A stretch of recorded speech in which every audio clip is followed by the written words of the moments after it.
Sehen lustig aus, die goldigen Flügel. Lustig und auch lebensrettend.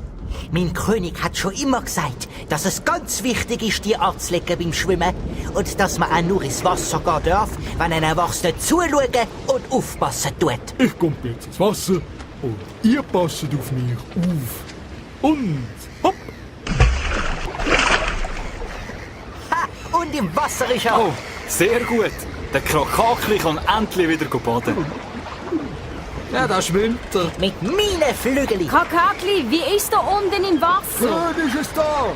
Wollt gar nicht rauskommen! Jetzt kann er mit seinen Fangarmen rumplanschen und im Wasser rumblubbern. Schön!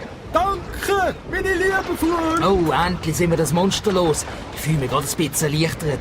Wenn doch nur nicht noch der Pirat rum wäre. Um den kann sich jetzt jemand anderes kümmern. Tara, schaut mal mein Handy an. Mit dem lüte ich jetzt meinen König an. Oh nein, Ritter.